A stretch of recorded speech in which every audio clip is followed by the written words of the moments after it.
ऐसा लग रहा है अयान, किसी भी तरह तुम मेरे सर पर इल्जाम डालना चाहते हो। हमने तो तुम्हारा नाम तक ना लिया। मार्ट साहब तो बस ये जानने की कोशिश कर रहे हैं कि हमारे साथ ये सब किया किसने। थारे को क्यों इतनी घबराहट हो रही है?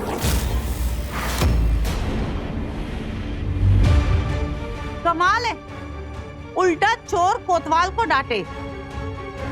पहले ये बाबा बन गई और हमें बेवकूफ बनाने की कोशिश की, अब हमारे साथ ही गेम खेल रही है। जरूर इसने ना कुछ गलत चीज बाहर से खा ली होगी और पूरा इल्जाम अब हमारे सर पे थोप रही है। मेरे साथ हमेशा ही ऐसा होता है मॉम। बस इसलिए कि मुझसे कुछ गलतियां हो गई, इसलिए सारा गलत इल्जाम बस मुझ पर ही डाला जा रहा है। मैं भले कितनी भी खुद को सुधारने की कोशिश कर लूं, बट ट्रस्ट मी गाइस, मैं ऐसी गिरी हुई हरकत कभी नहीं कर सकती हूँ। मैंने ये नहीं किया है। तनु, कोई तुम पे इल्जाम नहीं लगा रहा है। अमर जी बता रहे हैं ना, उन्हें बोलने तो दो। अयान पूछ रहा है। अमर जी आप बताइए। अमर जी, अन बाबा मैं सच कह रहा हूँ, मैंने कुछ नहीं किया। शेक की बोतल लेकर मैं जब आ रहा था तभी तनीषा मैडम ने हल्दी का डब्बा मांगा, मैंने उन्हें उतार कर दिया और शेक की बोतल लेकर आपके पास आ गया। और कुछ नहीं किया अन बाबा, मैंने और कुछ नहीं किया अन बाबा, मैंने कुछ नहीं किया। ओह ग्रेट, अब आप लोग ये बात पकड़ के बैठ जाएंगे कि मैंने इनसे डब्बा उतारने को कहा तो सब कुछ मैंने ही किया होगा। तनु, कोई कुछ भी बोले, मुझे तुम पर पूरा भरोसा है। एक बात बताइए अमर जी, वो डिब्बा कहाँ था? किचन में या कहीं बाहर? किचन में था। ग्रेट।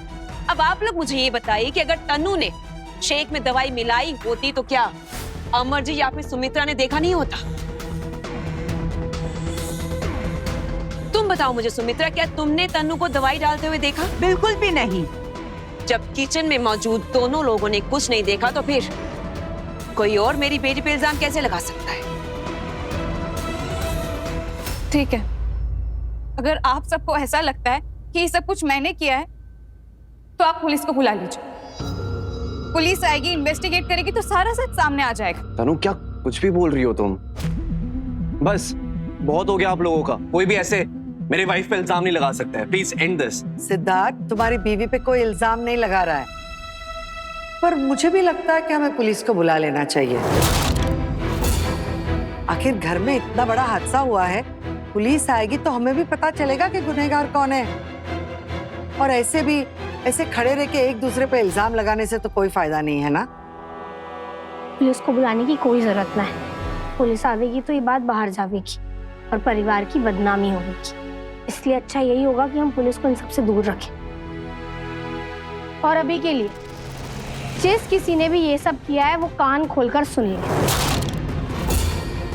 ऐसी छोटी मोटी और गिरी हुई हरकतों से हमारे को कोई आगे बढ़ने से ना रोक सकता। चित्तरपुर की पैदाइश हूँ, ऐसी छोटी मोटी मुश्किलों से खूब लड़ा है मैंने और उन सबसे लड़कर ही आज मैं यहाँ तक पहुंची हूँ। तो आगे से ऐसी कोई भी हरकत करने से पहले 2 बार सोच ले। देख लिया तुमने? देख लिया? इसीलिए कहा था मैंने, अरे इस घर में रहने से अच्छा तो हम बाहर टेंट में रह लेते। लेकिन नहीं, तुम्हें यहाँ रहना था। अब रहो।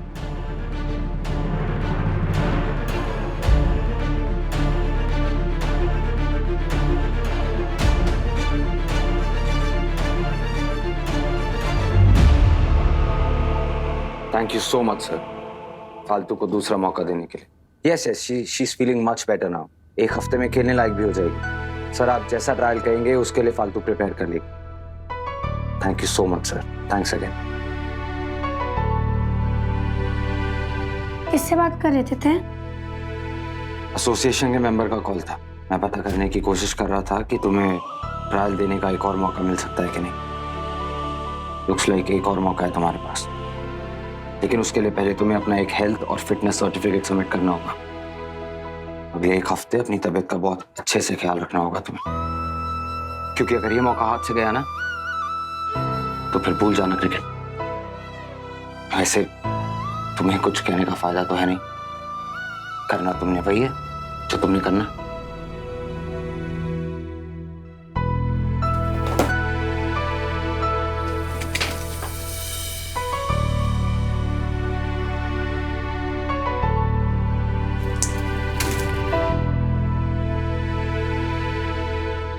ट्रायल देने का मन हो तो ये दवाई खा लेना।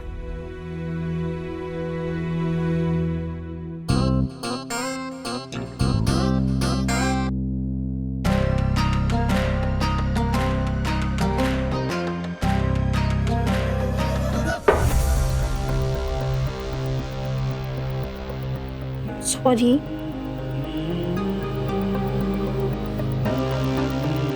फालतू हाथ छोड़ो। सॉरी ना। मैं जानू, मैं यही चाहते थे कि मैं घर में रुककर अपना ख्याल रखूं, आराम करूं। पर भोग भी तो बनाना जरूरी था, वरना पूजा कैसे होती? फालतू भोग बनाने में प्रॉब्लम नहीं है। प्रॉब्लम ये है कि तुम खुद को इंपॉर्टेंस देती नहीं हो। तुम्हें सबकी तकलीफ दिखाई देती है, बस खुद की तकलीफ नहीं दिखाई देती। एक तो पहले इतना सब हो रहा है लाइफ में, ऊपर से सेविंग्स खत्म होती जा रही हैं और तुम ये सब कर रही हो फालतू।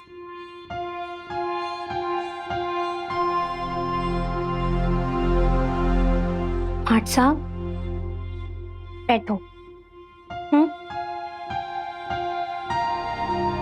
आठ साहब, थारे को चिंता करने की कोई जरूरत ना है। थे देखना सब बिल्कुल ठीक हो जाएगा। परेशान होने वाली तो कोई बात ही ना है। क्यों नहीं है फालतू? पता है तुम्हें, अभी तक मैंने इतनी ऐशो आराम की जिंदगी जी कि मुझे कभी बैंक बैलेंस चेक करने की जहमत ही नहीं उठानी पड़ी। काम किया तो अपनी खुशी के लिए किया, कभी पैसों के लिए काम करना ही नहीं पड़ा। और अब अचानक नौकरी, पैसा, इन सब की अहमियत पता चल रही है तो बस उसी से फ्रस्ट्रेट हो रहा हूं। सर फट रहा है मेरा फालतू। आठ साहब,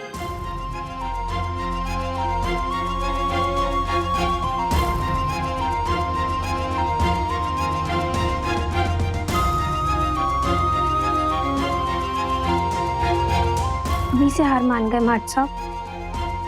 अभी तो ये लड़ाई बस शुरू ही हुई है और अभी लड़ाई सिर्फ हम दोनों के बीच की ना रह गई है, क्योंकि उस तनीषा, सिद्धार्थ जी और सुमित्रा चाची ने हमारे परिवार के खिलाफ भी साजिश रची है। वो लोग हमारे परिवार के खिलाफ खड़े और अगर तय ऐसे हार मान जाओगे तो फिर परिवार को कौन बचावेगा? तो तुमने आज सुबह से बाबा को देखा? पता नहीं वो ये सब अकेले कैसे हैंडल कर रहे होंगे। दादी सब बता रही थी, बहुत परेशान है। उन्होंने खूब पीना भी शुरू कर दिया, अपने कमरे तक से बाहर ना निकलते हैं। ये सब क्यों हो रहा है फालतू? कैसे हो गया ये सब?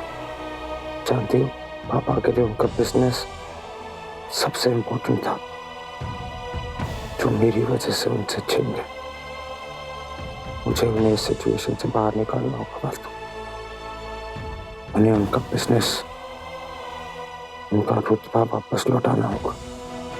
हाँ साहब, तो चिंता मत करो, हम दोनों मिलकर अपने परिवार को इस मुसीबत से निकालेंगे। थारे बाबा को इस मुसीबत से निकालेंगे। देख, सब पहले जैसा हो जाएगा, सब ठीक हो जाएगा। अब थारे को अच्छा लग रहा है?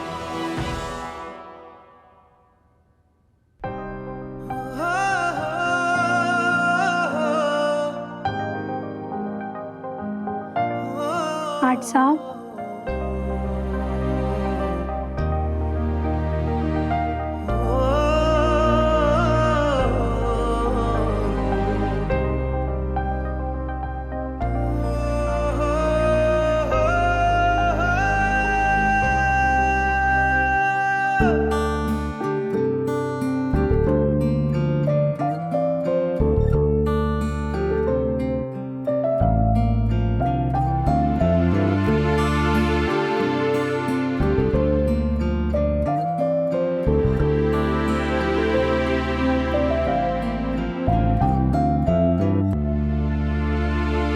अयान कितना बदल गया है ना मॉम।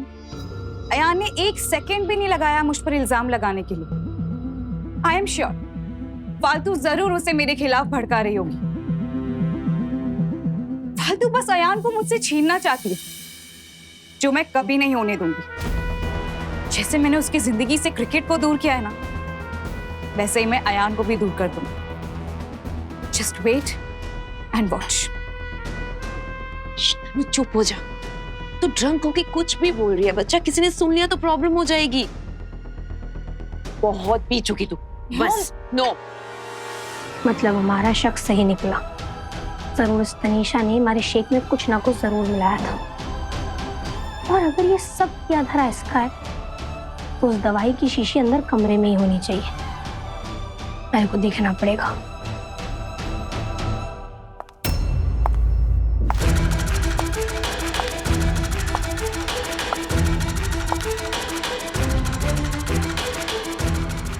मैं निकलती हूँ। आप सिर्फ तनु का ध्यान रखना, इसने थोड़ी ज्यादा पी ली है। मैं ठीक हूँ मॉम। आंटी एक काम करते हैं ना, हम आपके साथ ही चलते हैं। आपको घर भी ड्रॉप कर देंगे और तनु को फ्रेश एयर भी मिल जाएगी, अच्छा लगेगा उसको। क्या बोलती हो Tanu? Best idea. I love fresh air. तुम मेरे सबसे अच्छे दोस्तों से मेरा कितना ख्याल रखते हो तुम।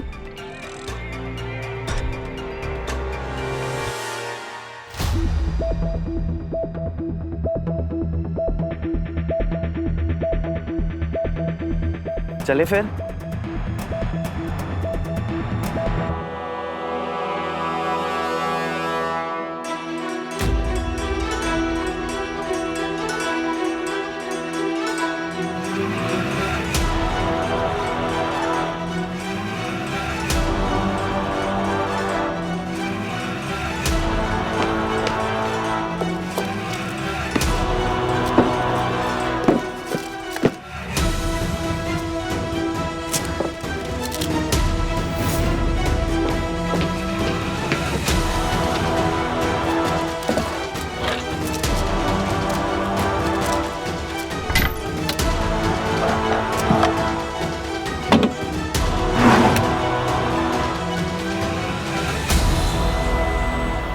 कहीं ये वही दवाई तो नहीं जो हमारी रिपोर्ट में लिखी थी।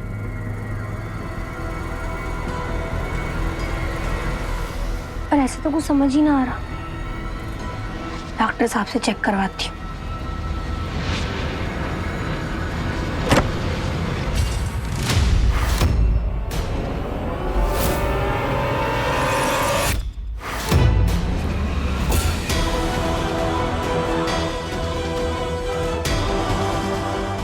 अब छुपाने का क्या फायदा? मैं जानती हूँ तुम्हारे हाथ में क्या है। अब तक इतना तो मैं तुम्हें समझ ही चुकी हूँ। मुझे अंदाजा था कि मुझ पर शक होने के बाद तुम मेरे कमरे में जरूर आओगी दवाई की बोतल ढूंढने, इसलिए मैं वापस आई। और देखो, मैंने तुम्हें पकड़ लिया, वो भी रंगे हाथ। अच्छा, थैने मारे को पकड़ा या मैंने थारे को?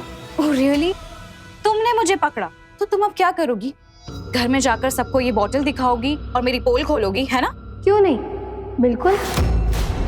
सबने बताऊंगी कि इस घर की छोटी बहू कितनी गिरी हुई हरकत कर सकती। और फिर जब ये सबूत मैं पुलिस वालों को दूंगी तो देखती हूँ थारे को थाने जाने से कौन रोकता है। तुम्हें जो करना है तुम करो। क्या हुआ? जाओ, जाके बताओ सबको। मैं तो ये सोच रही हूँ कि अगर घर वालों को मेरा सच पता चल गया तो क्या बदल जाएगा? सारे घर वाले तो वैसे भी मेरे अगेंस्ट है, तो मुझे मेरी रेपुटेशन की चिंता तो नहीं करनी चाहिए। और बिजनेस भी मेरे हाथ में है, तो ले देकर बची ये छत। अब इसके लिए तुम पुलिस में जाकर प्रूफ दोगी, फिर देखो कि मैं बाकी सारे घर वालों को इस घर से धक्के मारकर सड़क पे लाके कैसे खड़ा करती। तुम्हें मेरी ताकत का अंदाजा तो हो ही गया होगा ना? ओह सॉरी, तुम्हारे पास तो टेंट भी है, सारी फैमिली उसमें फिट तो हो जाएगी ना? क्या हुआ? तुम्हारे चेहरे का रंग क्यों उड़ गया? तुम यही सोच रही हो ना कि तुम्हें तो गरीबी में रहने की आदत है, लेकिन बाकी लोग कैसे रहेंगे? वो लोग तो वैसे भी तुम्हें अपनी बर्बादी का कारण मानते हैं, अब बेघर होने का भी मानेंगे। कितने खुश रहेंगे ना सब तुम्हारे साथ में। Wow, such a happy family. तुम्हें पता तो है घर पे क्या चल रहा है, और मैं बाबा को रोज यूं घुट घुट के जीता हुआ नहीं देख सकता।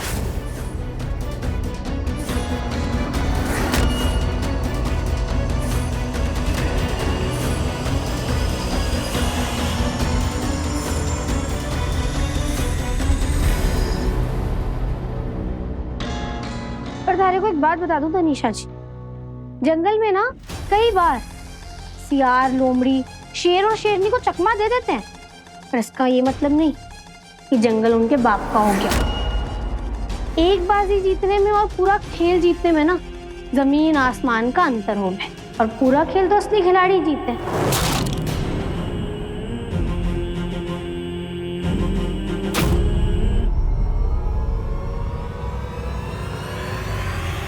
वैसे तनीषा जी, है लोगी तो नहीं, पर नसीहत देकर समझाना हमारा इंसानी कर्म। माता रानी ने थारे को दूसरा मौका दिया है। सिद्धार्थ जी की बिंदनी बनकर इस घर में आई हो ना, तो अपने कर्म सुधार लो, इस घर परिवार को अपना लो, फिर देखना सब लोग कैसे थारे को अपनी आंखों का तारा बनाकर रखेंगे। वरना ये सब बच्चे छोटे मोटे खेलों के चक्कर में कहीं ऐसा ना हो कि जिंदगी थारे साथ खेल खेल जाए, और थे सब होने के बाद भी सब कुछ हार जाओ और अकेली रह जाओ। अपना ज्ञान अपने पास रखो फालतू। मैं जो चाहती हूँ वो मैं लेके ही रहूंगी, और तुम्हें इस घर से धक्के मारकर बाहर निकाल के ही रहूंगी। अफसोस, थारा एक ख्वाब ही रह जाएगा, क्योंकि ऐसा तो कभी ना होने वाला है ना। एक काम कर, है माता रानी का सख्त पूरन पढ़, उसको पढ़ के थारे को समझ में आएगा कि अच्छाई के ऊपर कभी छल कपट की जीत ना होती। और वैसे भी फालतू अयान मित्तल के होते हुए कोई हमारे परिवार का बाल तक बाका ना कर पाएगा, चाहे उसके लिए हमारे को किसी भी हद तक क्यों ना जाना पड़े। याद रखना।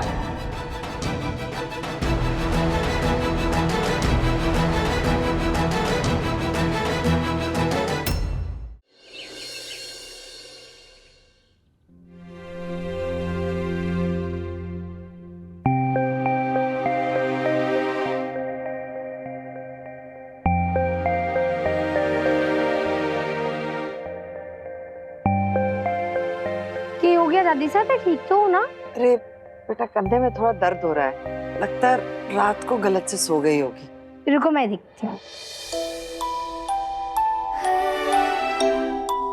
शुरुआत में ना थोड़ा सा दर्द होगा, फिर देखना सब ठीक हो जाएगा। जब हमारे भी कंधे में दर्द होता था ना, मार्ट हमारे को यही वाली एक्सरसाइज करवाते थे। आराम से।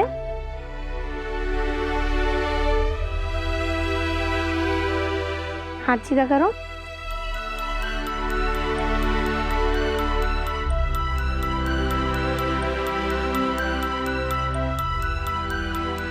अरे वाह, तूने तो जादू कर दिया, दर्द तो एकदम गायब हो गया है ना। हाँ? इस उम्र में ना कसरत करते रहना खूब जरूरी होता है दादी सा। हड्डियों का लचीला होना भी बहुत जरूरी है, बुढ़ापे में फुर्ती बनी रहती है। हट, बुढ़ी होगी तू, मैं तो अभी जवान हूँ। अच्छा, रुको मैं और मसाज कर देती। अच्छा लग रहा है?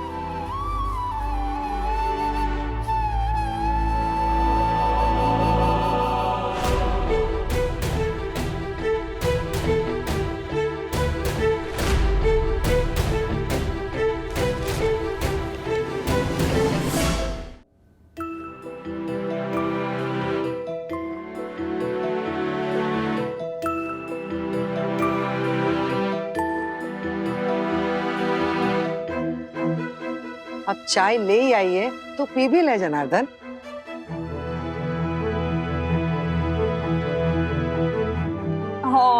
सो स्वीट, कितना सुंदर नजारा है।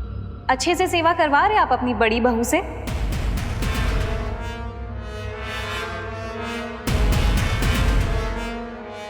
वैसे बाबा, आज ऑफिस में मीटिंग है, तो आज आपको आना पड़ेगा।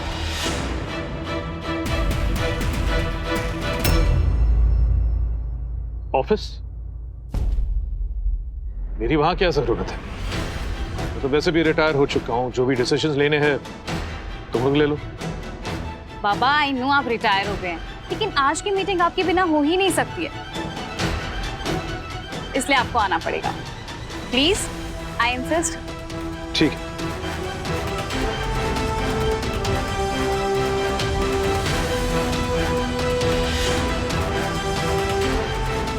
ऐसी कौन सी मीटिंग है जिसके लिए तनीषा बाबा पर इतना दबाव डाल रही है?